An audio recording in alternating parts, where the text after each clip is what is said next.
Yes, good morning class. Please pay attention all of you now. सब लोग ध्यान दीजिएगा. We have to study about the term called thermodynamics. काय शिकायचं आपल्याला? Thermodynamics. Thermodynamics is an important lesson of physical chemistry. CBSE NCERT की book में ये 11th में आता है. 6 नंबर का लेसन है. और स्टेट बोर्ड में ये 12th की बुक में दिया गया है. तो ठीक है, लेसन का कंटेंट सेम ही है. जेडब्ल्यू में लगभग 1 से 2 क्वेश्चन इसमें पूछा जा सकता है, कभी 3 भी आते हैं. नीट में 2 से 3 क्वेश्चंस आते हैं डायरेक्टली. सीट में 5 से 6 एमसीक्यूज इसके ऊपर आ सकते हैं. एक और दूसरी बात, ये सिर्फ इस चैप्टर के क्वेश्चन है. बेस बोल के इसका उपयोग दूसरे लेसन में भी होता है. अब थर्मोडायनेमिक्स क्या है सबसे पहले समझना होगा. What is thermodynamics? थर्म इस शब्द का अर्थ होता है हीट. कभी कभी टेम्परेचर भी दिया जाता है सिचुएशन अनुसार. ओके. और डायनामिक इसका अर्थ होता है चेंज, बदलाव. आता एक साधारण ऑब्जर्वेशन हे आहे की एनर्जी क्रिएट होत नाही, डिस्ट्रॉय होत नाही. It can only be transferred from one form to another form. This is termed as first law of thermodynamics, or it is principle of conservation of energy. मग energy create होत नाही, destroy होत नाही. मग तसंच हीटचंही आहे. हीट एनर्जी दुसऱ्या फॉर्म मध्ये कन्वर्ट होऊ शकते. Heat can only be converted from one form to another form, and this study of relation between heat and other forms of energies is termed as thermodynamics. So what is thermodynamics? We'll be studying. It is study of relation between heat and other forms of energies.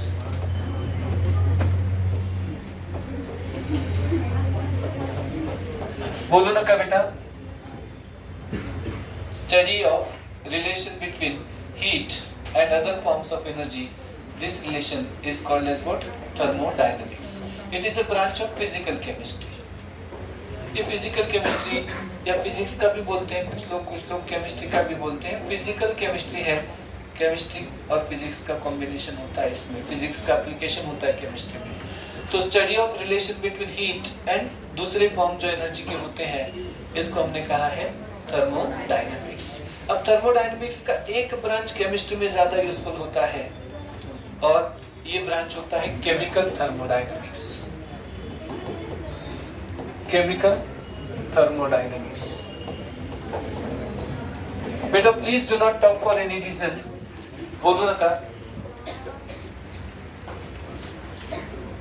Chemical thermodynamics. What do you mean by the term chemical thermodynamics? तो chemical thermodynamics का मतलब होता है किसी chemical reaction में या physical process में कितना heat energy absorb या evolve होता है. Okay. तो study of heat energy changes. Study of heat energy changes in a physical or chemical process.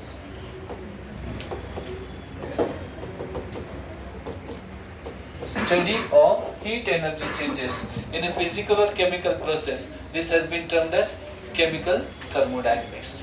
बहुत सिंपल लॉजिक है. मान लीजिएगा कि हमने कोयला जलाया, कार्बन है, बर्न किया, तो CO2 बन जाता है. Is it right? इसमें हीट इवॉल्व होता है. ये एक्सोथर्मिक रिएक्शन है. मीथेन गैस बर्न किया, उसमें भी हीट इवॉल्व होगा. एलपीजी गैस बर्न होता है, इसमें भी हीट इवॉल्व होता है.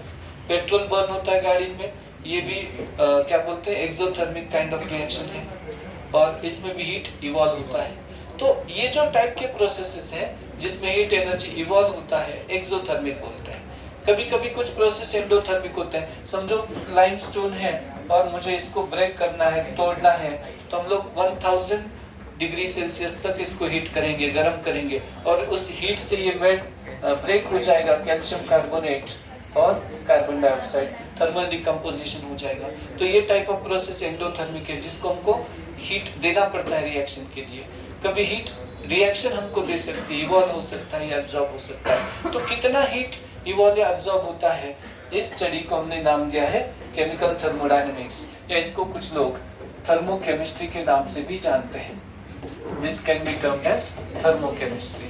किसी रिएक्शन में, फिजिकल प्रोसेस में कितना हीट इवॉल्व या एब्जॉर्ब होता है, ये बताने वाला साइंस है ये। ओके, रिएक्शन या प्रोसेस में कितना हीट एब्जॉर्ब या इवॉल्व होता है, लॉस या गेन होता है, एब्जॉर्ब या इवॉल्व होता है, ये बताने वाला जो साइंस है, इसको बोलते हैं हम लोग केमिकल थर्मोडायनेमिक्स। कुछ बुक्स एक ब्रॉडर सेंस का टर्म यूज करते हैं, एनर्जेटिक्स। एनर्जेटिक्स इस शब्द का अर्थ क्या होता है? तो it is a science of energy, study of energy, study of energy, energy changes, all forms of energy. जे एनर्जेटिक्स म्हणजे काय? Study of interconversion between all forms of energy.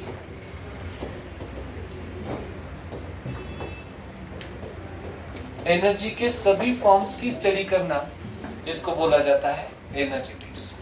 बेटा ये एनर्जेटिक्स ब्रॉडर सेंस का शब्द है, बहुत ज्यादा प्रैक्टिकली यूजफुल नहीं है, लेकिन वर्ड का मीनिंग पहले पढ़ना है। पहले 4 दिन इसकी टर्मिनोलॉजी ही पढ़ने में लगते हैं थर्मोडायनेमिक्स। बेसिक टर्म्स, हर एक सब्जेक्ट का अपना एक टर्म होता है।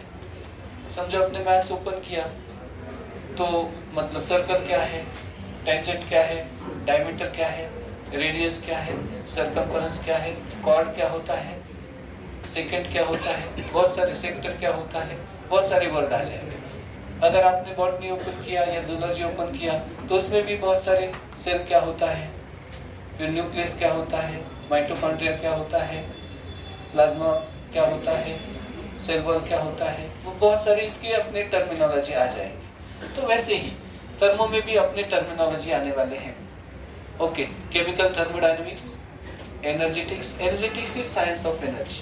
थर्मोडायनेमिक्स ये जो होता है बेटा, 4 नियम होते हैं, इस आधार पर बेस्ड होता है। Thermodynamics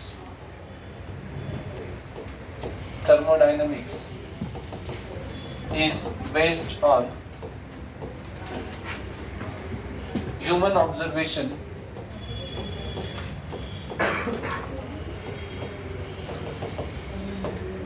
four laws। Human observation, human इंसानों ने जो नेचर से सीखा है उसके ऊपर ये बेस्ड है। 0th law, first, second and third law of thermodynamics.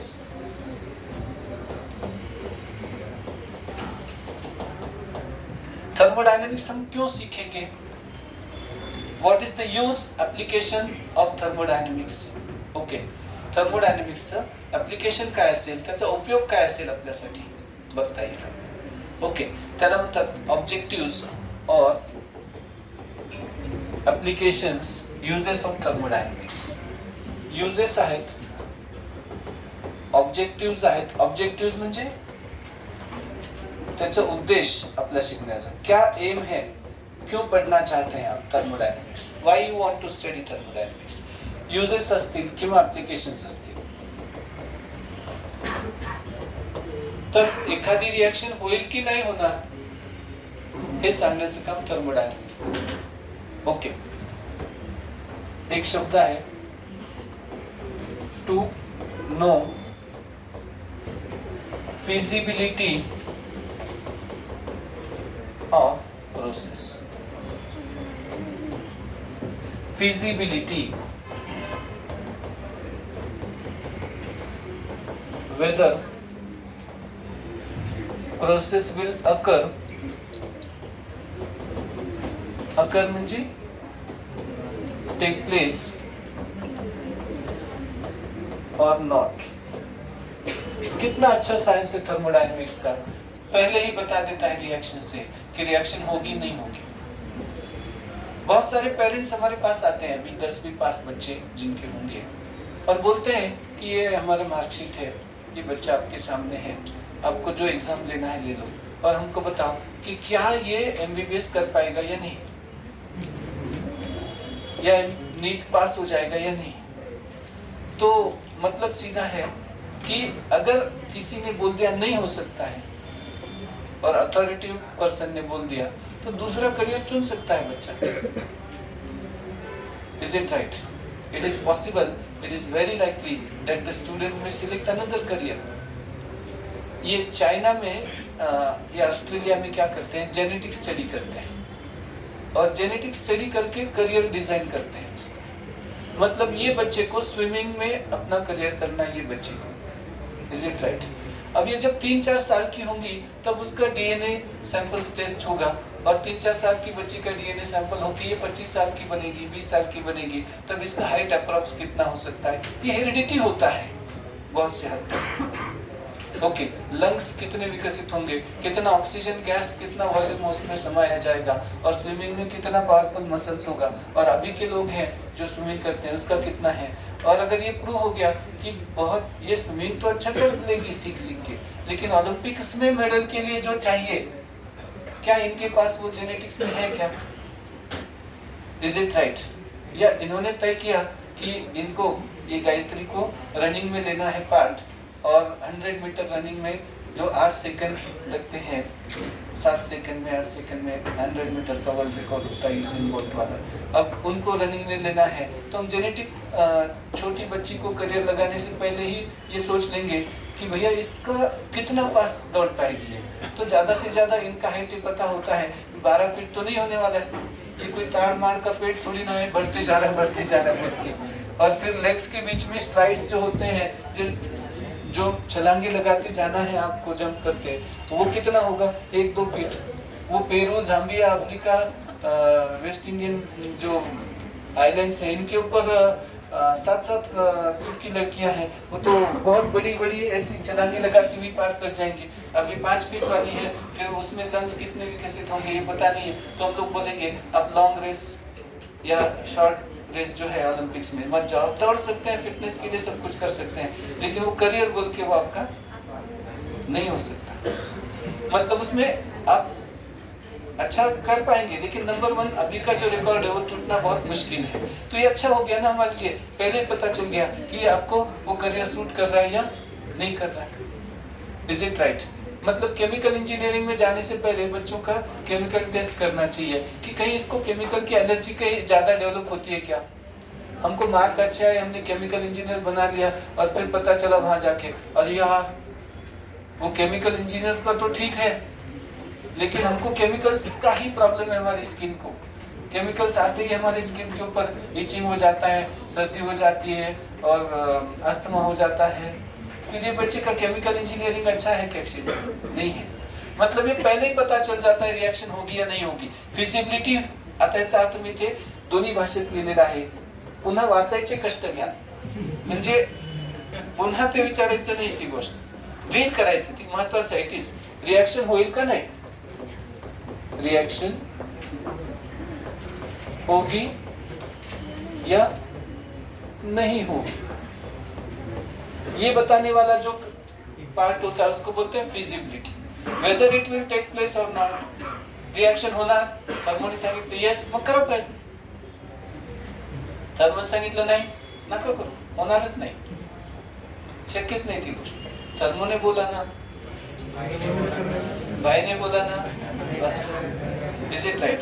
तो इसका सीधा मतलब है कि थर्मोडायनेमिक्स रिएक्शन से पहले बताता है आप लोगों को। अब रही बात वो मेरा पहला क्वेश्चन, बच्चा क्या इंजीनियरिंग में जा पाएगा क्या, बच्चा क्या मेडिकल में जा पाएगा क्या, एंट्रेंस क्रैक कर लेगा क्या?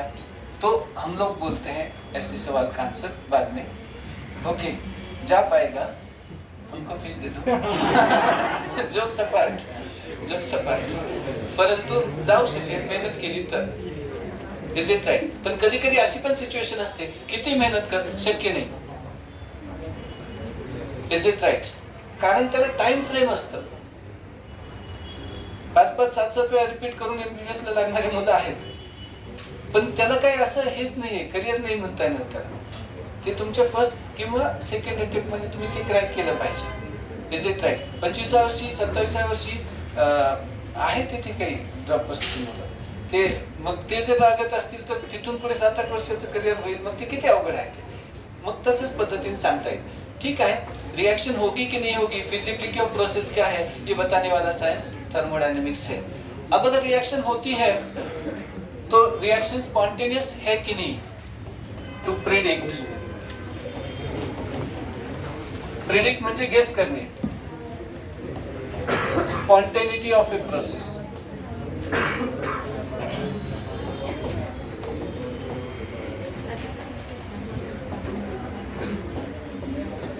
क्या बात की बेटा मैंने, to predict spontaneity of a process. Spontaneous. Spontaneous या शब्दाचा अर्थ असतो नॅचरल, नॉन स्पॉन्टेनियस.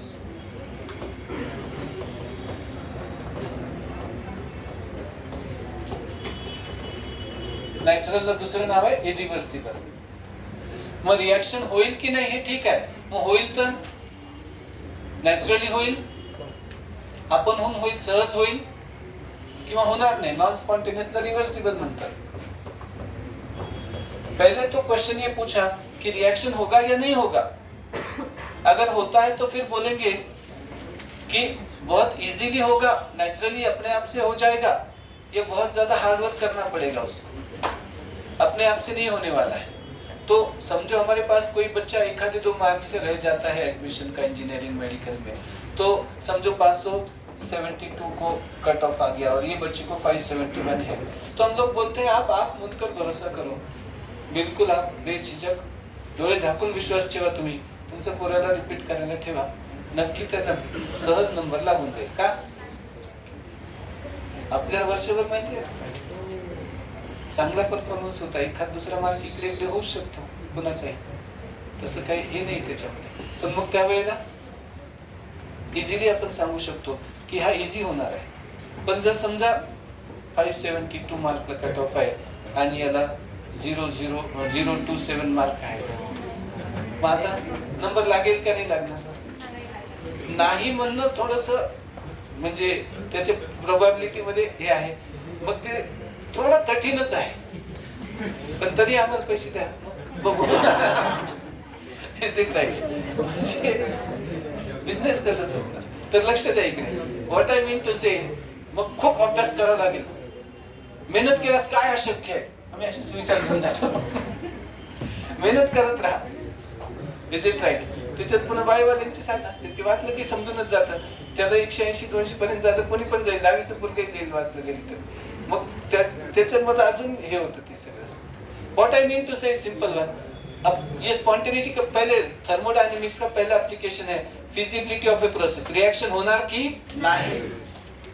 दूसरा predict spontaneity of a process, spontaneous असेल तर नॅचरल असेल, नाही तर आर्टिफिशियली आपल्याला करायला लागेल. 571 था नेचुरली, आपसे पूरे क्लासेस अटेंड करो, देखो आपका नंबर लग जाएगा, क्योंकि आप पहले ही वहां पर नहीं, बहुत कष्ट करने पड़ेंगे. Then to derive important relations in physical chemistry.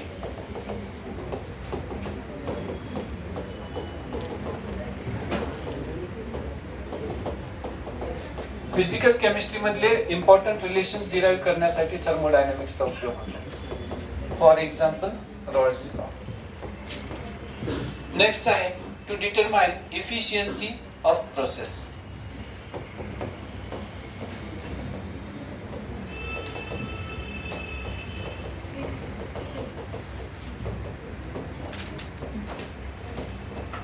To determine efficiency of a process. एखाद्या प्रोसेसची इफिशियन्सी म्हणजे कार्यक्षमता किती, 70%, 80%. हा विद्यार्थी आहे, याला वेळ दिला 1 तास, 80% वेळ त्यांनी कन्स्ट्रक्टिव्ह वापरला, 20% वेळ त्याला मोबाईल सर्फिंग मध्ये गेला. असं युजफुल. आता आउटपुट अपॉन इनपुट असे त्याला भरपूर फॉर्म्युले आहेत. हे आपण देऊ शकतो. Efficiency of a process, heat engine etcetera. आजकाल हे चालू आहे खूप भर. बेटर इंजिन आणण्याचा प्रयत्न असतो. त्याच्यात इंजिन मध्ये मॉडेल्स असतात. Bharat stage 1, Bharat stage 2, Bharat stage 3. आता 3 वर पण बंदी यायचं चालू आहे. आणि BS4 इंजिनचा कार मध्ये विचार चालू आहे. मॉडेल म्हणजे युरो डिझाईन करून पेट्रोल आपण जे टाकतो गाडीमध्ये त्याचा जास्तीत जास्त यूज व्हायला पाहिजे आणि ॲव्हरेज जास्त मिळायला पाहिजे, वेस्टेज कमी व्हायला पाहिजे, असं त्यांचा विचार असतो. ठीक आहे. तर efficiency of a process, engine etcetera काढण्यासाठी थर्मोडायनॅमिक्सचा उपयोग होतो. आता थर्मोडायनॅमिक्सचे लिमिटेशन्स काय आहेत हे एकदा बघायला लागेल. What are important limitations of thermodynamics? बोलू नका बेटा. हाँ, बहुत सारा न्यूमेरिकल का लेसन है, लेकिन थ्योरी भी तैयार करें क्योंकि इसमें एक थ्योरी का क्वेश्चन जरूर आता है. न्यूमेरिकल्स में तो बहुत सारे पार्ट लगते हैं, कैलकुलेशंस वगैरह, लेकिन थ्योरी हमारे हाथ में होता है और उसके पूरे मार्क्स आपको मिल सकते हैं. Limitations of thermodynamics is what we have to study now. First one, पहिलं लिमिटेशन बघूया थर्मोडायनेमिक्स. क्या है? Thermodynamics considers only initial and final states. It considers only initial and final states. Thermodynamics considers only initial and final states, does not consider path followed, mechanism, number of steps involved, reaction intermediates. Reaction होगी या नहीं होगी इतना सोचा जाता है. कैसे होती है, स्लो, फास्ट, या कितने स्टेप में होगी, कैटायन बनता है अंदर, एनायन बनता है, फ्री रेडिकल बनता है, कितने स्टेप में रिएक्शन होगी, इसका कोई एक्सप्लेनेशन थर्मोडायनेमिक्स के पास नहीं है. इसका एक ही पार्ट है, रिएक्शन होगा नहीं होगा. It considers only initial end final states. Start आणि एंड फक्त बघितलं जातं आणि मधल्या स्टेप्स त्याच्याविषयी थर्मोडायनेमिक्स विचार करत नाही. Thermodynamics does not consider path followed, it does not consider mechanism, it does not consider number of steps involve, it does not consider reaction intermediates. कौन से रास्ते से रिएक्शन हो रहा है ये नहीं देखा जाता. ओके. सेकंड पार्ट आहे thermodynamics does not consider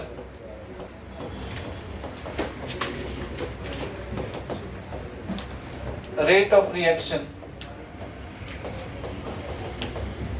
time factor. Reaction slow आहे, फास्ट आहे याचा विचार होत नाही थर्मोडायनेमिक्स कडून. फक्त होईल की नाही एवढंच. Is it right? रिएक्शन होगी नहीं होगी. सर मेरे को पूरा पेपर आता था सर, लेकिन बस टाइम मैनेज नहीं हो गया, थोड़ा लेंदी पेपर आ गया. फिजिक्स में न्यूमेरिकल कैलकुलेशन अलग थे, केमिस्ट्री में मैकेनिज्म थे और बायो में स्टेटमेंट बेस्ड बहुत क्वेश्चन थे. पूरा 1 2 3 4 5 ऐसे पढ़ने में टाइम गया. सर मेरे को कसम से सर मेरे को पूरे क्वेश्चन आते थे लेकिन टाइम नहीं पूरा. मतलब सीधा है ये थर्मो ये नहीं सोचेगा. टाइम का बात थर्मो में नहीं है. इसका अर्थ है कि स्लो फास्ट हो सकता है, रिएक्शन स्लो फास्ट. थर्मो में सिर्फ इतना रिएक्शन हो गया नहीं होगा तो थर्मोडायनेमिक्स एंट्रेंस का पेपर नहीं हो सकता है. थर्मोडायनेमिक्स के साथ साथ काइनेटिक्स भी लगेगा, स्लो फास्ट, उतने टाइम में ही पेपर देना है आपको. Is it right? आपको आना भी चाहिए और सफिशिएंट स्पीड से भी आना चाहिए. Is it right? लेकिन रिएक्शन की वेलोसिटी, रेट, टाइम ये फैक्टर थर्मो में कंसीडर नहीं होते. It does not consider internal structure of matter. Internal structure of matter.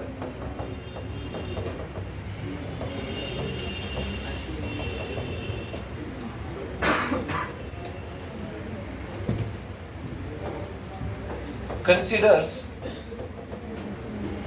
only bulk, large scale 'collective behaviour' एकत्रित सगळ्यांचा मोठ्या प्रमाणात विचार होतो.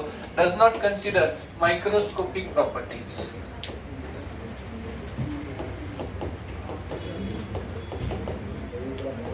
Individual atoms, molecules, microscopic properties.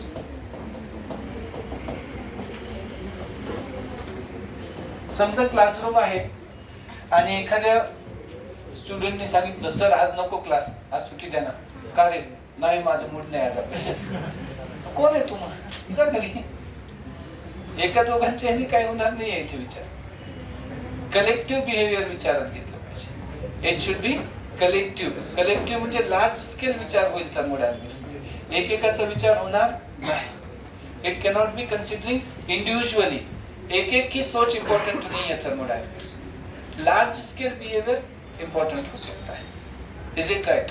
मतलब सीधा सीधा है की सगळ्यांचा मिळून एकत्रित विचार होईल. रूम टेम्परेचर सांगितलं तर ते रूम मधल्या एका ऑक्सिजनच्या किंवा नायट्रोजनच्या मॉलिक्युलचं नसतं. हे संपूर्ण रूम साठी कन्सिडर केलेलं असतं ऍव्हरेज मध्ये. इट इज नॉट अबाउट एक ॲटम एक मॉलिक्युल और like that. Is it right? म्हणजे इथे कलेक्टिव्ह बिहेवियर आहे. एकाचा पण इंडिव्हिज्युअलचा विचार इथे थर्मोमध्ये होणार नाही. इंडिव्हिज्युअल ॲटम्स मॉलिक्युल्सचा विचार थर्मोडायनामिक्स मध्ये होत नाही. हे काय झालं बेटा? Limitations of thermodynamics. थर्मोडायनामिक्स मध्ये पहिली टर्म आहे खूप महत्त्वाची आहे. त्याला काही जण सिस्टम म्हणतात.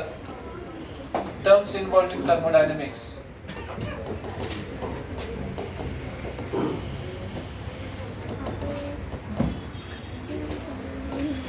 थर्मोडायनामिक्स मधल्या टर्म्स आहेत. त्यातली पहिल्यांदा एक पार्ट येतो, त्याचं नाव आहे सिस्टम. सिस्टम म्हणतात काही जण, काही सिस्टीम म्हणतात. तुम्हाला जे म्हणायचं ते म्हणू शकतात. You can term it as system, you can term it as system. System बोलिए, सिस्टम बोलिए, जैसे भी आपको बोलना है. सिस्टम म्हणायचं का? ठीक है. सिस्टम जो भी है, अब पूरे समझो हम लोग पूरे एक स्पेशलाइजेशन की तरह सोचना है. मेडिकल साइंसेस में ये टर्म बहुत कॉमन है, इंजीनियरिंग में भी कॉमन है. अब कोई समझो इंजीनियर कंप्यूटर इंजीनियर बना है तो क्या इसको समझो ये बच्चा कंप्यूटर इंजीनियर बन गया अथर्व, ओके, तो कंप्यूटर इंजिनियर बनला. मग याचा अर्थ असा आहे की सगळ्याच इंजिनिअरिंगची त्याला परफेक्ट माहिती आहे का? आणि मग त्याला सिव्हिलचं तेवढं प्रॉपर नॉलेज असेल का? त्याला फुल कन्स्ट्रक्शन करायला दिलं तर चालेल का अथर्वला? तो तर कम्प्युटर डिझायनर आहे. Is it right? म्हणजे त्याला सिव्हिलचं कन्स्ट्रक्शनचं तेवढं 100% कमांड असेल का त्याच्यावर? नाही. पण ॲज्युम इट. तसं मेडिकल सायन्सेस मध्ये पण आपण विचार करू शकतो. स्पेशालिस्ट कसे असतात तसा.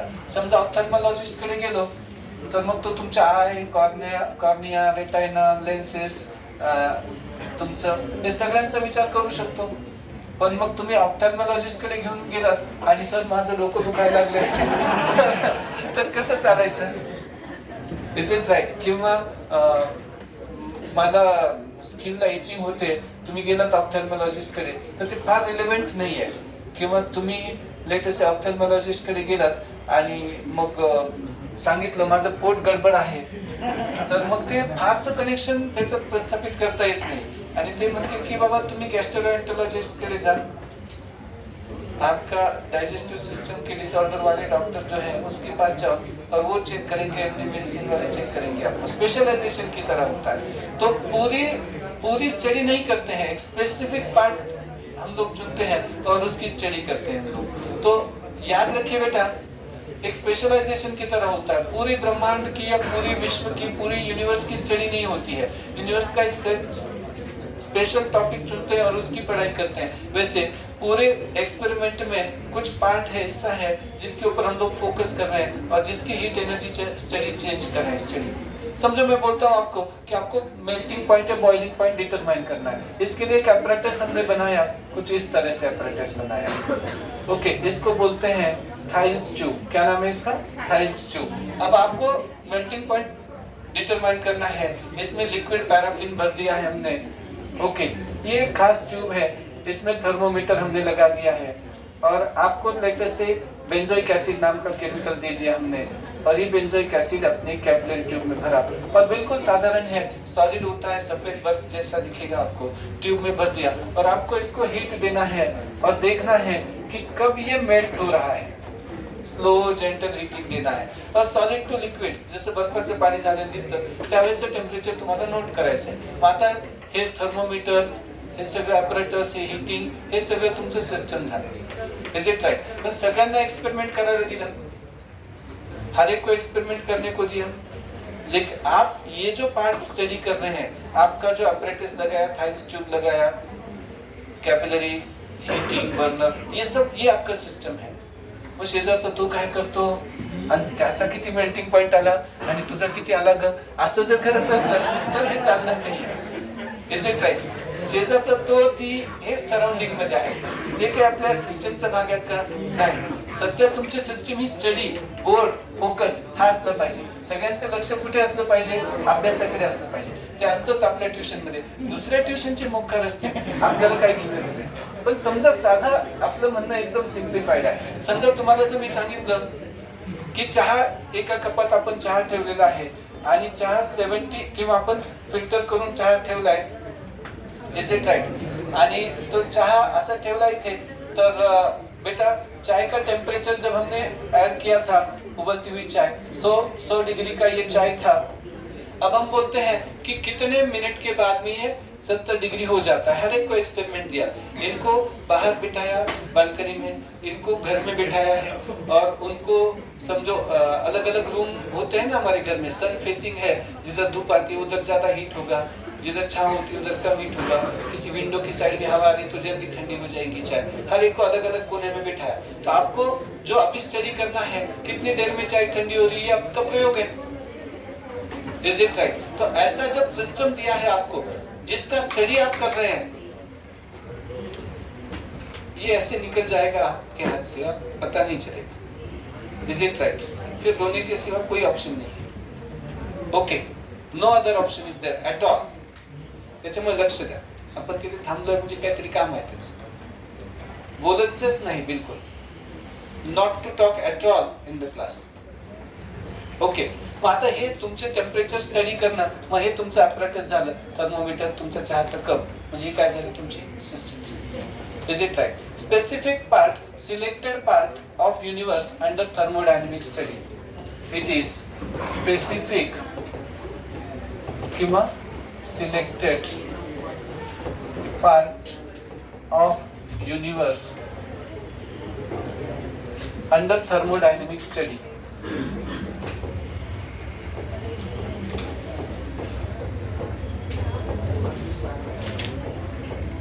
कंसिडरेशन. ऐसा रिएक्शन हो सकता है, अपरेटस हो सकता है जिसकी आप स्टडी कर रहे हैं. अब उसको छोड़ के बाकी जो दुनिया है पूरी, उसको बोलते हैं surrounding.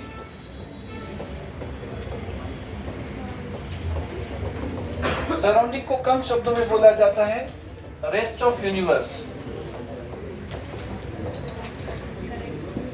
It is part of universe other than system. बोलू नका बेटा. सिस्टम सोडून उरलेला जो पार्ट आहे सराउंडिंगचा, त्याला म्हणायचं, सॉरी युनिवर्सचा, त्याला म्हणायचं surrounding.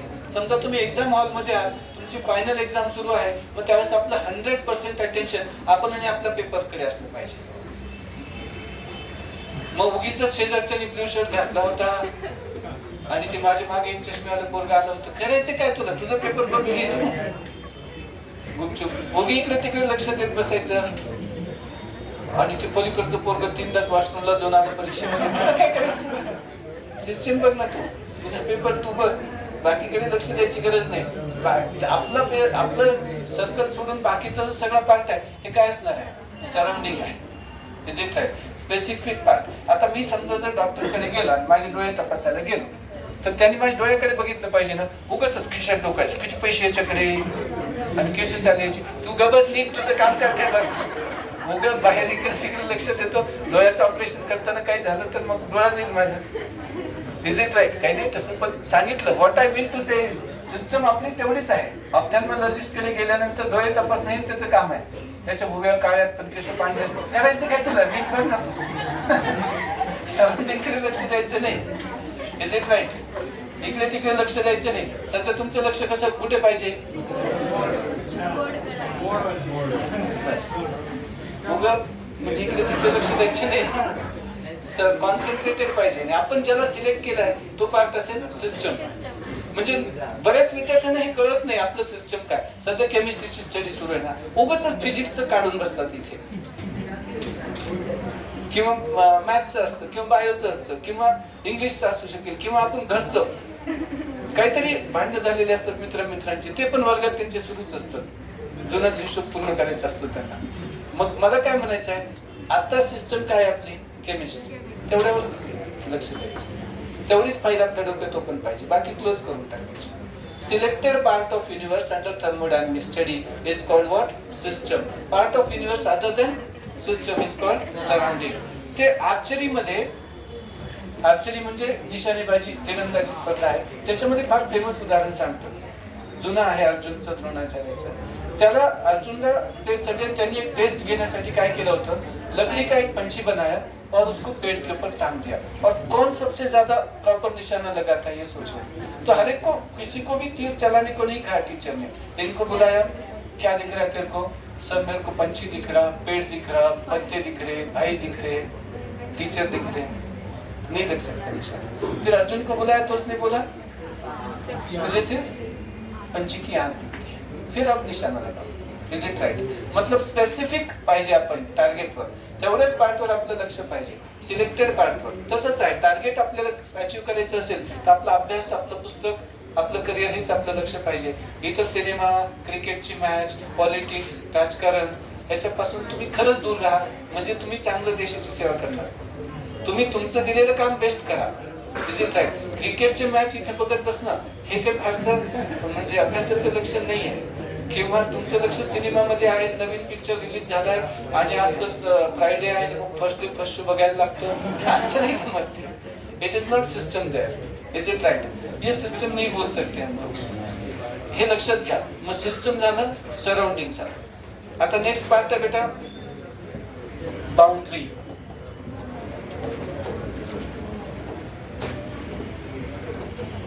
Part of real or imaginary line which separates system and surrounding.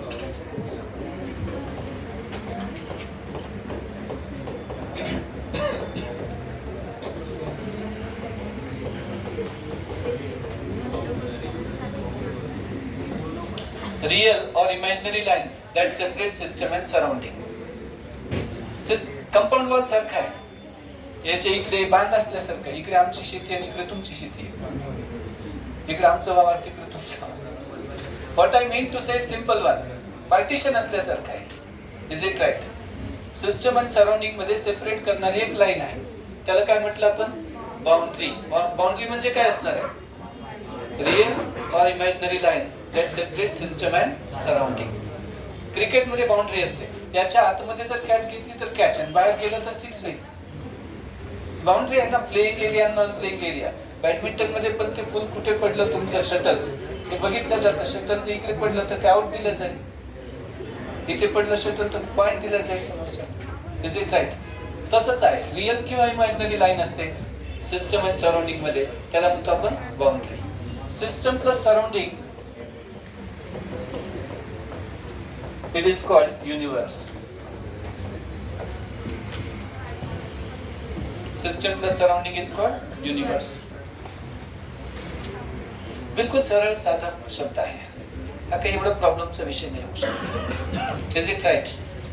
आगे बढ़ते हैं बेटा इससे और पढ़ते हैं types of system.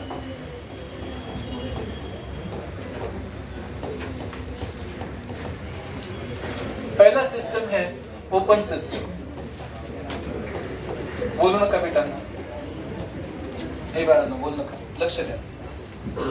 Types of system मध्ये पहिलं सिस्टम आहे त्याचं नाव आहे open system. What is the first type of system?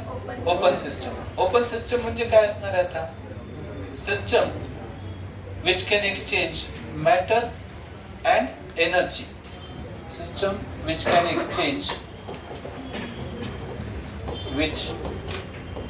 exchange both matter and energy. म्हणजे इथे काय होऊ शकतं? Matter as well as energy exchange होऊ शकते. या सिस्टमला कोणती सिस्टम म्हटलं आपण? Open system. एक साधी रिएक्शन सांगतो तुम्हाला. समजा एखाद्या वेसल मध्ये मी काय केलं आहे, झिंक डस्ट प्लस H2SO4 नावाची रिएक्शन केली. काय होतं? झिंक प्लस H2SO4 डायल्यूट आहे माझ्याकडे. रिएक्शन होईल ZnSO4 plus H2 plus heat. आता इथे जो गॅस तयार झाला हायड्रोजन गॅस तो बाहेर पडेल. जे मॅटर बाहेर जाणार. मॅटरच्या 3 स्टेट असतात, सॉलिड, लिक्विड, गॅस. गॅस सुद्धा मॅटरच असतो. हीट पण बाहेर जाईल. आपण जे वेसलला हात लावलं तर बाहेरून ते गरम लागेल तुम्हाला, म्हणजे हीट बाहेर जाईल. हीट बाहेर जाते, मॅटर बाहेर जातं. मॅटर एनर्जी दोन्ही एक्सचेंज होतात. मध्ये येऊ पण शकतात तशाच पद्धतीने. असं जर झालं तर याला कोणती सिस्टम म्हणायचं आहे? Open system. For example reaction in open container, open vessel. Open vessel मध्ये झालेली रिएक्शन ही ओपन सिस्टम असेल. आता समजा दुसरं एक्झाम्पल द्यायचं ठरवलं, hot T kept in open cup.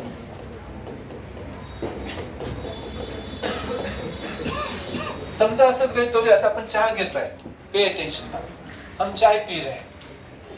मैं सीधा एक बात बोलता हूं आपको. 4 बजे का टाइम था, मैं घर पे था. अब चाय बन गई घर पे. चाय ऐसे मैडम ने कप पे डाल के रखी. अब चाय पीता हूँ, कप उठाया उतने में फोन आया. इधर कोई तो भी पेरेंट्स वगैरह आए थे. मैंने बोला मैं अभी घर पे आया हूँ, 15 मिनट बाद आता हूँ. ऐसे कैसे, तुमको तो रुकना चाहिए था क्लास पे, ये वो हो गया. 5-7 मिनट चले गए. थोड़ी देर के बाद चाय की कप की तरफ आया. चाय ठंडी हो गई. इसमें से जो वेपर था वो पूरा बाहर निकल गया था. बाहर से जो मक्खी था वो अंदर आके गिर गया था चाय में. अब क्या करते, किसको बताते? पुन्हा काय बोलता येते थोडीच घरी. विद्यार्थ्यांवर काही राग काढते. तिथे काय चालतं? काही नाही. माशी काढली अशी फेकून दिला, जोक सपाट. पण इथे मॅटर बाहेर जाऊ शकतं, मध्ये येऊ शकतं. Is it right? क्लिअर आहे? पण हॉट टीच्या ऐवजी हॉट कॉफी आलं परीक्षेत तर ते चहा किंवा कॉफी मेन नाही आहे, ते कप ओपन आहे महत्वाचं. त्यातली एनर्जी बाहेर जाते किंवा मध्ये येते. आणि कोल्ड कॉफी जरी दिली ती गरम झाली, किंवा कोल्ड ड्रिंक जरी दिलं आणि ते गरम झालं, पाण्याची बाटली उन्हाळ्याच्या दिवसात गरम होते. पाणी असं ग्लास मध्ये थंड ठेवलं काढून ते गरम होईल उन्हामुळे. मग ते पण ओपनच सिस्टीम असेल. ते चहा, पाणी, कॉफी, दूध, मिल्क असं नाही आहे. ते मेन एनर्जी एक्सचेंज होते की नाही, मॅटर एक्सचेंज होते की नाही, याला म्हणायचं ओपन सिस्टम. म्हणजे hot T kept in an open cup is an example of open system. हे लक्षात ठेवा. Next one, second one, close system. System which can exchange only energy, can exchange only energy but not the matter.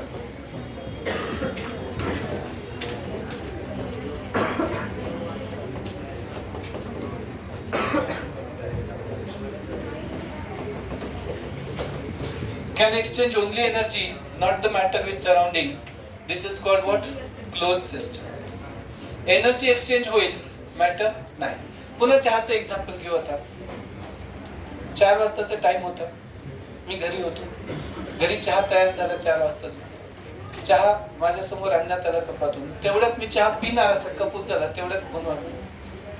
इकडे एक parents आलेले होते. Sir आत्ता या, आम्ही बाहेर गावून आलो, तुम्हाला भेटायचं आहे. मग मी म्हटलं तुम्ही आधी मला सांगायचं मग 4 वाजता येणार म्हणून. नाही आमची बस आहे आता, मग जायला लागतं. पण मी म्हटलं मी तर लांब राहतो, आता मला यायला वेळ लागेल 15-20 मिनिट. असं कसं, तुम्ही तर पाहिजे डे टाईममध्ये क्लासवर, आम्ही इतक्या लांबून आलो. थोडं बोललो आम्ही, काही झालं बोलणं वगैरे. पण यावेळेस मी थोडं शहाणा झाला होतो मागच्या वेळेसपेक्षा. आणि मी काय केलं, ते कप जो होता त्याच्यावर अशी बशी अशी उलटी करून ठेवली.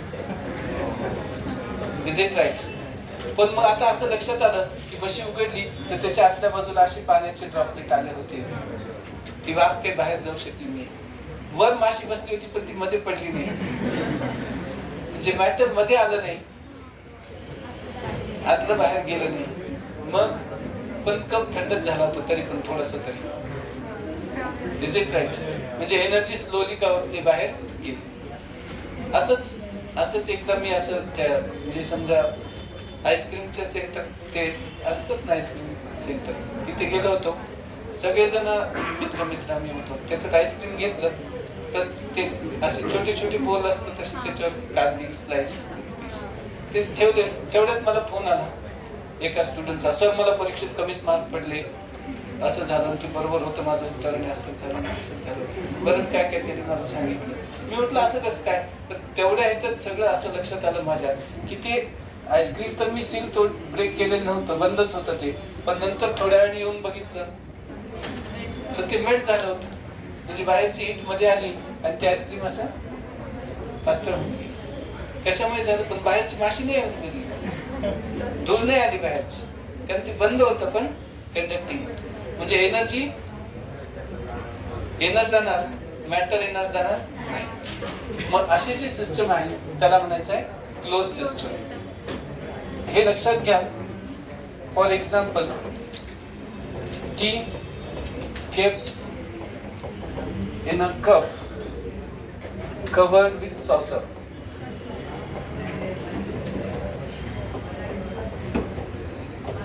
बशी झाकून ठेवलेला चहाचा कप. तुम्हाला कॉफी प्यायची तर कॉफीचा. कुठलाय? Reaction in a close vessel.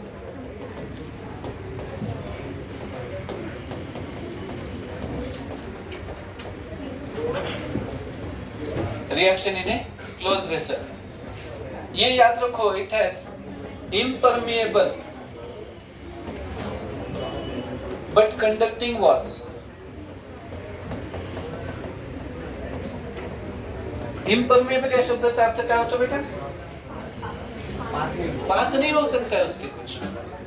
Is it right? But conducting wall होता है. मतलब ये मैटर को आर पार नहीं आने देगा. दूध की बैग आती है, दूध की थैली आती है, दूध उसमें आता है. आप फ्रिज में रखो तो ठंडा हो जाएगा, बाहर रखो तो गर्म हो जाएगा. हीट थोड़ा स्लो फास्ट अंदर बाहर कर सकता है, लेकिन बाहर का कुछ कंटेंट अंदर नहीं, ना ही अंदर का पानी दूध कुछ बाहर आएगा. सील पैक है ना वो. Is it right? इसका सीधा मतलब है कि इम्परमेबल मेम्ब्रेन ऐसा मेम्ब्रेन होता है जिससे मैटर एक्सचेंज अलाउड नहीं होता है. Is it right? आर पार मैटर नहीं जाने वाला मेम्ब्रेन होता है. ये कौन सा सिस्टम है? Close system. ओके, अब हम आगे बढ़ते हैं इससे और तीसरा सिस्टम बोलते हैं, इसको बोलते हैं isolated system.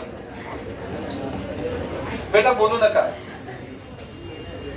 Please do not talk for any reason. कोणती सिस्टम आहे? Isolated system. आयसोलेटेड सिस्टम याचा अर्थ काय असेल बघूया. कोरोनामध्ये सुरुवातीच्या काळात ज्याला कोरोना झाला ना त्याला आयसोलेटेड वॉर्ड मध्ये ठेवायचे. आयसोलेटेड म्हणजे सगळ्यांपासून वेगळं.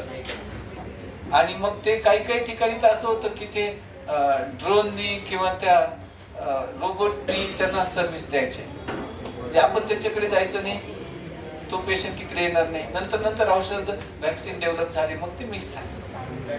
आयसोलेट म्हणजे वेगळं काढून ठेवलं, अलग, सबसे अलग थलग. ओके, म्हणजे त्याच्याशी एनर्जी मॅटर काहीच एक्सचेंज होणार नाही. मग system which can exchange neither energy nor matter with surrounding.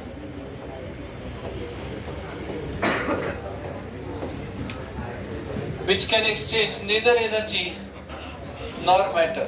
किंवा काही जण म्हणतात can not exchange both energy and matter. दोनों एनर्जी और मैटर आर पार नहीं जा सकते हैं, उसको बोला जाता है आइसोलेटेड सिस्टम। अब यहाँ पे एक एग्जांपल देते हैं, hot T kept in ideal thermos flask। अब इतना सब हो गया, हर बार चाय के लिए परेशानी होती थी, चाय पीते फोन आता था, तो मैंने एक थर्मोस खरीद लिया। अब चाय छानते ही थर्मोस में डाल देते हैं, जब भी फोन की बात हो जाती है तब हम आराम से फिर से गर्म चाय पी सकते, ना उसकी हीट कहीं जाती है, ना उसमें कोई मक्खी आके गिरती है। Is it right? याचा अर्थ काय? Hot T kept in a thermos flask. इथे परफेक्टली वेल इन्सुलेटेड वॉल्स असतात, perfectly well insulated bad conducting adiabatic walls असतात। नाव आहे फक्त adiabatic त्याला।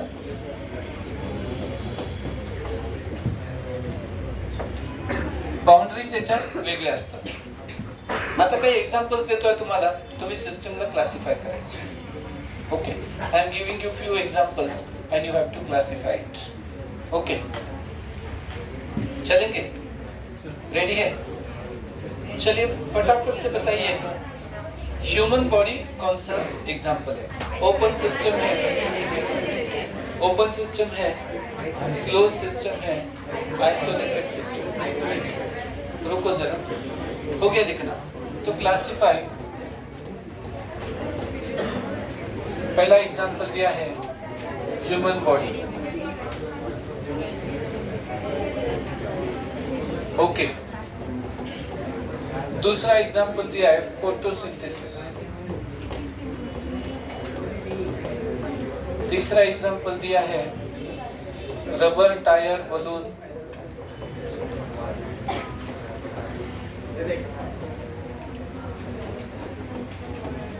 बलूनचं स्पेलिंग बरोबर आहे का? यूनिवर्स। ओके, चलिए बताइए ह्यूमन बॉडी कौन सा एग्जाम्पल है? तो ह्यूमन बॉडी में मैं एक एग्जाम्पल करके बताता हूँ। वो कुछ लोग ऐसे प्राणायाम करते हैं, ऐसे हवा, सांस को अंदर ले, सांस को अंदर ले, सांस को बाहर छोड़े। मेटल एक्सचेंज झालं की नाही? ऑक्सिजन घेतला आपण एअर मधून, बाहेर टाकला, याला पळ पळ पळ पळवलं 47 नंबरला सूरजला पळवलं, मग त्याला घाम येईल, मग त्याच्या शरीरातून पाणी बाहेर येईल, पाण्यासोबत सॉल्ट पण बाहेर येईल। आपण पाणी पितो, तिकडे जातो, पाणी येतं जातं, काय प्रॉब्लेम आहे ओपन म्हणायला? कशामुळे आयसोलेटेड? एनर्जी मॅटर सगळंच एक्सचेंज अलाउड आहे तुमच्या बॉडीमधून। तुम्हाला घाम येत नाही का? तुम्ही ब्रीदिंग करता ना, मग ऑक्सिजन येत नाही का तुमच्या बॉडीमध्ये बाहेर? बस गॅस बाहेर जातो की नाही वेगवेगळ्या मार्गाने? तर लक्ष द्या इकडे, human body is an example of open system. आता काही जणांनी आयसोलेटेड दिलं, काही जणांनी क्लोज दिलं, हे बायोचं संस्कार आहे। Circulatory system close circulatory system आहे, is it right? Circulatory system is a close circulatory system. तर ते थोडी ना विचारलंय, प्रश्न काय? ह्यूमन बॉडी, मग आपली डेफिनेशन काय? मॅटर एनर्जी एक्सचेंज होती की नाही हा प्रश्न आहे ना? Did you get my point? मग human body is an example of, आता फोटोसिंथेसिस, CO2 चं फिक्सेशन आहे तुमच्याकडे, सनलाइट एनर्जी वापरता तुम्ही फूड एनर्जी मध्ये स्टोअर करण्यासाठी, एनर्जीचं एक्सचेंज आहे की नाही? मग फोटोसिंथेसिस काय आहे? ओपन सिस्टम आहे। रबर टायर बलून ही आयसोलेटेड आहे, कारण ते बॅड कंडक्टर आहे। फोटोसिंथेसिस ओपन आहे। Universe, when universe is system there is no surrounding, मग सराउंडिंगच नाही तर एक्सचेंज कशाशी करणार? त्याच्यामुळे युनिवर्स आयसोलेटेड हा प्रिव्हियस इयरचा प्रश्न आहे, महत्वाचा आहे बरं का? Universe is isolated system, remember this one. Fridge पण, रेफ्रिजरेटर पण आयसोलेटेड सिस्टम आहे। हीटच्या फॉर्म मध्ये खास करून एनर्जी एक्सचेंज ओपन होत नाही. आता तुम्ही म्हणाल आम्ही तर फ्रीज मध्ये पाणी ठेवतो, बाहेर घेतो, फळं ठेवतो, थंड दूध ठेवतो नासू नये म्हणून त्याच्यात, पण ते त्या अर्थाने नाही. फ्रीज बंद आहे त्या अर्थाने घ्यायचं, थर्मस ग्लास त्या अर्थाने घ्यायचं. ओके, तर हे लक्षात ठेवा. काही सिस्टमचे टाइप्स इथे मी दिलेले आहेत. ओपन सिस्टम क्या होता है? मैटर और एनर्जी दोनों एक्सचेंज करता है. क्लोज सिस्टम सिर्फ एनर्जी एक्सचेंज करेगा, मैटर के लिए प्रवेश बंद है या इन आउट दोनों बंद है. और आइसोलेटेड में एनर्जी और मैटर दोनों एक्सचेंज नहीं हो सकते. ओके, चलिए बेटा, इसके बाद में सिस्टम के दो टाइप्स और आते हैं. एक को हम लोग बोलते हैं होमोजीनियस सिस्टम और दूसरे को बोला जाता है हेट्रोजीनियस सिस्टम. ओके, ठीक है, देखते हैं एक करके. होमोजीनियस सिस्टम क्या होता है और हेट्रोजीनियस सिस्टम क्या होता है, हम पढ़ने की कोशिश करेंगे. Let us study about the term homogeneous system. Homogeneous system किसे कहा जाता है, पढ़ने की कोशिश करते हैं. Homogeneous system means which is uniform throughout, having single phase. That system is called what? Homogeneous system. For example, pure solid, pure liquid, mixture of gases. हे सगळे कोणते सिस्टम आहे? Homogeneous system. एक जीव आहे homogeneous. There is a class I have taught where all the students were from same English medium, all of them, including the teacher, including the students. But that class will be homogeneous. I have seen a class where all the students and teacher were from proper English medium. Then it is a homogeneous.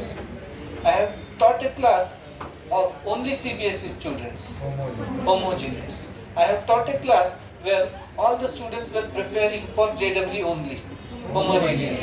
I have taught a class where students were from, few of them were from state board, few of them were from Marathi medium, few of them were from English medium, few of them were having same English medium. Then it is heterogeneous.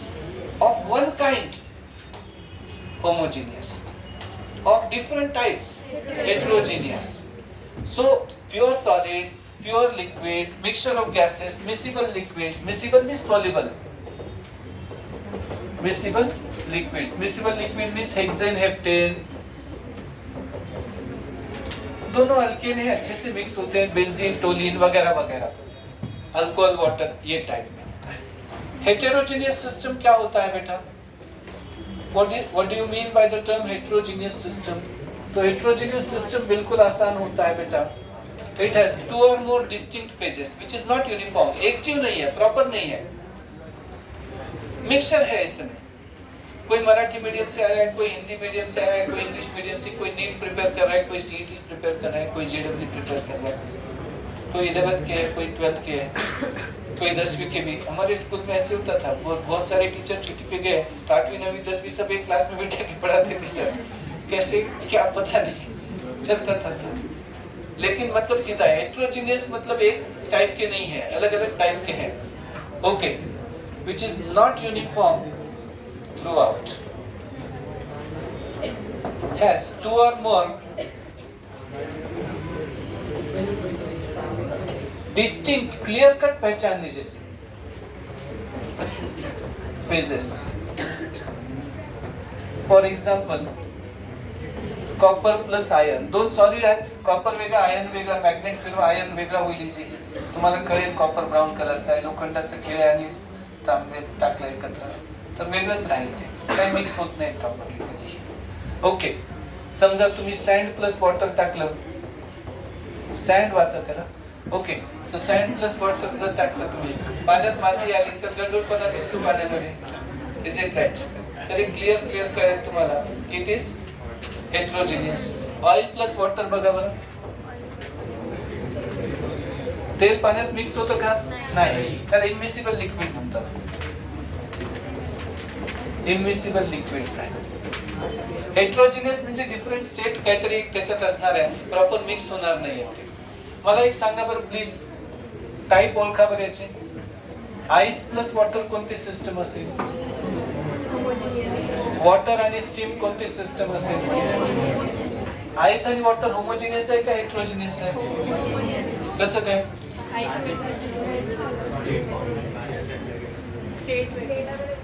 मग काय पाहिजे तुमचं म्हणणं? काय homogeneous का heterogeneous? कशामुळे homogeneous? का तुमचं काय लॉजिक आहे होमोजिनियस म्हणणं? आईस मेल्ट झाल्यावर त्याला आईस प्लस वॉटर का म्हणायचं? त्याला फक्त वॉटर म्हणा ना. तुम्ही मनाने का मेल्ट करू लागले? तुम्ही हातात उचलून दाखवता ना बर्फ असा सरळ पाण्यातून, हे बर्फ, हे पाणी खाली, एक सॉलिड दुसरा लिक्विड दिसतं सरळ सरळ. Is it right? आमच्याकडे पाऊस पडला आणि आमच्याकडे गारा पडल्या. It rained yesterday and it was a hailstorm yesterday. कुछ डिफरेंस है कि नहीं? There is a difference. What is that? Rain वेगळा आणि हेलस्टॉर्म वेगळा, गारांचा पाऊस वेगळा, पाऊस वेगळा, बर्फ वेगळाच आहे, पाणी वेगळंच आहे, ते हेट्रोजिनियस आहे. आणि मेल्ट झाल्यावर काय होईल? आपण कशाला मेल्ट करतो? कोणी हिट दिली तुम्हाला अनावश्यक? आणि मेल्ट झाल्यावर पण त्याला फक्त पाणीच विचारलेलं एक्झामिनर, मग थंड पाणी म्हणाल फार. परंतु हे लक्षात घ्या, हे हेट्रोजिनियसच आहे. स्टीम म्हणजे पाण्याची वाफ आहे, गॅस आहे, तो स्टेटच वेगळी आहे त्याची. पाण्यात बर्फ वेगळा दिसतो स्पष्ट, मेल्ट होऊन गेल्यानंतर मग त्याला पाणीच म्हणणार, फक्त बर्फ म्हणणारच नाही तुम्ही. म्हणजे कोणतं सिस्टम आहे? हेटेरोजीनियस सिस्टम है. चाहे एक ही सब्सटेंस हो, अलग अलग अगर उसमें स्टेट आते हैं, सॉलिड लिक्विड गैस, तो हेटेरोजीनियस होना चाहिए. ओके, लिख लो फटाफट से बेटा.